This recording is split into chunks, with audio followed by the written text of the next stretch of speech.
Hey there gamers, DreamcastGuy here, and this is Does It Suck? The show where we take a deep dive look at a new game and see what's good or bad about it. Now today we're discussing Assassin's Creed Shadows because I just played about 4 hours of the game itself, including a prologue, some mid-missions, some side quests, and I have a lot of thoughts about it, both good and quite negative. But I want to do something a bit different. A lot of times in videos, I like to begin with the positives and then go towards the bad stuff later. But for this, I want to begin with my critical criticisms because I almost feel like the problems I have with this game kind of highlight the aspects that are kind of fantastic. So let's discuss. Hi, hope you're having a great day. And if you could, please give this video a like and subscribe if you haven't already.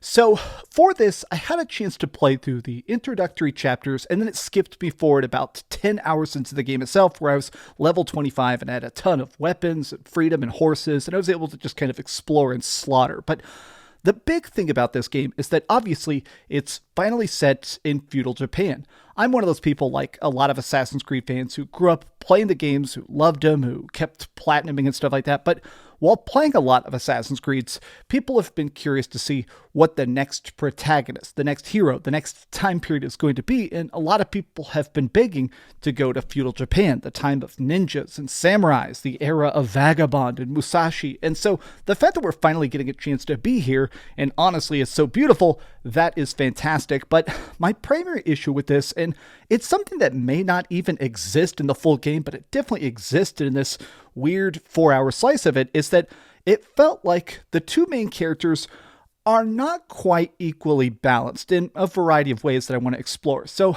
obviously the big thing about Shadows that's so cool is the fact that there's two main characters, which other Assassin's Creeds have tried to do, but here the two characters are completely different. There's Yasuke, who is a massive juggernaut. He's a samurai who's huge, he's beefy, he's able to literally battering ram down doors, he can crush people in armor. He is a monster, and it's very fun to play as him, to be honest. Whereas the other character is Naoe. She's your typical Assassin's Creed assassin. She's able to creep around in the darkness. She's got stuff like the ability to disappear with smoke bombs, to do hidden blade instant kills, and I think her motivations are a lot better explained. At the beginning of the game, we see Yasuke with the Portuguese coming here for a trade route, and essentially the warlord Nobunaga Oda just sees you and goes, "Wow, you look interesting. I've never seen somebody like you. Hey, you're going to live with me." And then it just clicks forward 6 months and he goes, "Yeah, you have the warrior's eyes. I'm going to make you into a samurai." And then suddenly you're basically just a general, and then you kill a bunch of people, and then it says, okay, that's his story.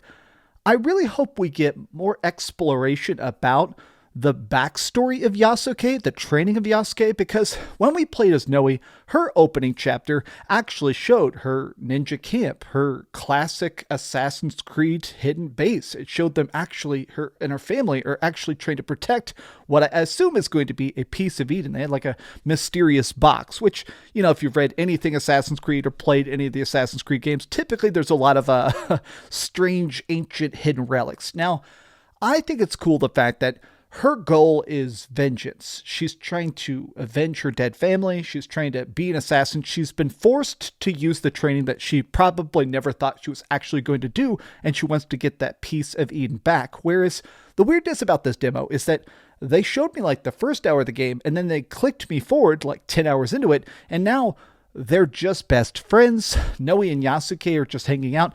I don't really know what their goals or motivation are, but I kind of wish that I knew more about Yasuke, because Naoe's motivation makes sense. Yasuke, he always seemed a little bit out of place. He always seemed a little bit uncomfortable in the bigger social settings, but I also think this kind of, it made some interesting dynamics in the conversational stuff. So there is different options for how you want this game to handle cutscenes, a canon mode. So like a lot of Assassin's Creeds, you can stay closer to history or you can go really off the rails, which is funny because obviously Assassin's Creed's got actual aliens. Actual aliens are in these games and stuff like that. There's god kings and stuff like that, you know. So obviously Assassin's Creed has always been rather outlandish historical fiction, but you can actually do canon mode, which stays much closer to true history, or freeform mode, where you can pick the options. You can choose a lot of times who lives and dies. The other thing is interesting is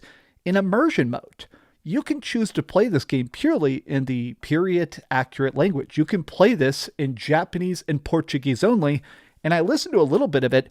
It seems like they got the actual actors to read their lines in Portuguese.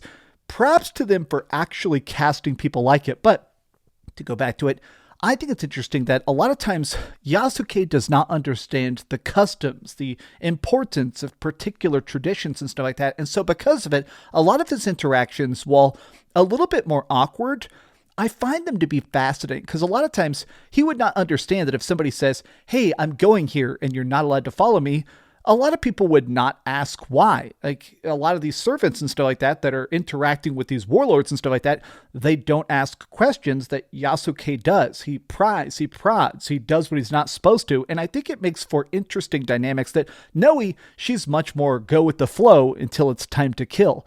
And I find the different social aspects of the two characters interesting, but my problem is how they play. I think Yasuke plays fantastic. I played both these characters for 2.5 hours each because I really wanted to experience how both of them were so incredibly different. But I have to say, I definitely enjoyed playing as Yasuke so much more because of his heavy armor and his heavy weapons. So in this, I had an already established set of gear. I could actually put on different stuff that had different stats, different abilities, different stuff like plus hit damage, pierce damage, stuff like that. But what's cool about Yasuke is that not only does he have an actual freaking gun, but he could use heavy weapons like back in feudal Japan, people would have these bigger dai katanas and stuff, things you would actually weld typically on horseback and stuff. He uses big, huge weapons, partisans, maces that look like they probably weigh like 60 or 80 pounds, and you can just crush people with it. It's really fun to kind of just battering ram through freaking locked doors. He is so heavy, at times I've accidentally bumped into shrines and stuff like that, and it broke it. But here's the downside of it. So Naoe can stealth. She's got invisibility. She's got the ability to vanish. She's got smoke bombs and bells and distractions. She can throw kunai to detonate explosive barrels and stuff in the middle of bases. But whereas she can sneak, she can't take a hit. Whereas Yasuke can take a ton of damage and he carries a lot of health kits, but he basically cannot sneak. You can't stealth. You can barely climb, you can't jump off buildings at all, and it makes sense, but it almost creates this difficult dynamic. Now, you can switch between people at pretty much any time. In the middle of a mission, like if you're currently like invading a base, it won't let you instantly swap, but whenever you're beginning a mission, it asks straight up, is this going to be a time where you're playing as Yasuke or are you playing as Naoe?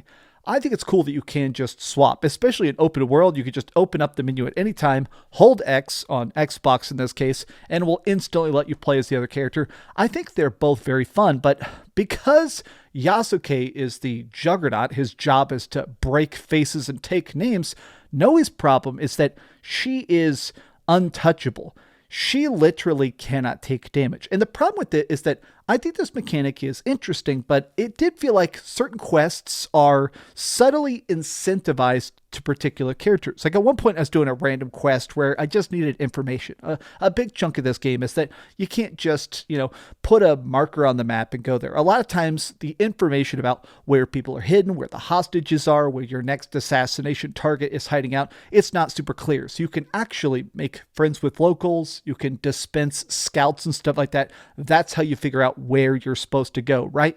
Well, while I was doing one of these side scout missions, I was supposed to kill some bad traders, some people that were, mixed up with the enemy, right? Well, during this fight, playing it as Naoe, a flat ground skirmish, was frustratingly difficult because if she got hit, it was pretty much instant game over. I ended up having to tap, throw kunai, do a takedown, evade, wait for everything to reset, go back in, do a couple more hits, dodge back again. And it's not even that it's bad. It's that I wish that Naoe had a little bit more health, and I wish that Yasuke had a little bit more verticality because he literally cannot get off stuff. And it did feel at times where I kind of wish there was a more blending of the elements.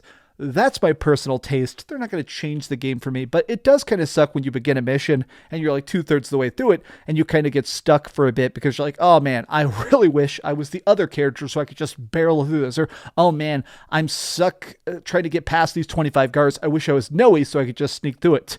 I will say though that I am impressed about how much these characters feel good to play. Doing stealth takedowns, trying to track targets, using the eagle vision of Naoe to actually see people and figure out, okay, that guy's a spy, that guy's an invader, that's a high value target, trying to pick them out, and then doing stealth takedowns and slipping away. It feels so much like, honestly, obviously it feels better than classic Assassin's Creed, which feels crazy to say, but it's wild how much it feels like an evolution of classic Assassin's Creed formula, whereas playing as Yasuke, it's kind of cool to just play as a guy who's not trying to obey the Assassin's Creed rules. He's just butchering people. Like one of the missions I did as him was trying to interrogate somebody in a gambling den, and I walked in there and had to kill a couple of guards, and the guy is just like, oh no, I've got to run away. When this dude starts running from him, I'm trying to chase him through the streets, barreling down people, knocking down walls and stuff like that. It's cool that the two characters do feel so different. I definitely think there's going to be a lot of fans that the people that buy this are probably going to want to play through the game purely as one character or as the other character. I guess it's also a huge credit that it does seem like they have fully designed every single mission to be fully stealth or fully guns blazing. I like a lot of stuff about this game. It is fun to play. I hope the story hooks me because so far, while I did enjoy the acting, the character moments and stuff like that, it didn't quite fully invest me yet. But obviously it's just a 4-hour slice, so it's probably going to be like a 40 or 50 hour long game. My final complaint, oh my God, is it dark. Dark. I have all 4 hours of gameplay here recorded, but I'm not even using some clips where it's so ridiculously dark. I do not like those games where you're constantly having to affect the brightness. Oh, the sun has fallen. I have to turn up the brightness so I can actually see. Oh, the sun is out. I got to turn the brightness back down. This doesn't really feel like the lighting system fully works, at least not for me. Okay, these have just been some off-the-cuff thoughts. I'll do a big, deep dive review when the game actually comes out, obviously, in March, but I'm glad I had a chance to play it, and if you thought the first trailer looked bad when it was revealed, last year, 2 years ago, this feels very different. This looks very different. If this gameplay does not sell you, I think, honestly, at this point, I am very won over. I am definitely ready to play the full game as soon as possible. But tell me your thoughts in the comments down below. And if you enjoyed this video, be sure to give it a like, subscribe if you haven't already, and please keep dreaming. Oh my God. Have you ever read Vagabond? I'm reading Vagabond for the first time. You know what? Damn. Makes me want to become a roaming shaggy samurai. Oh, fuck. Oh, God, the camera fell over. Jesus. Oh, shit.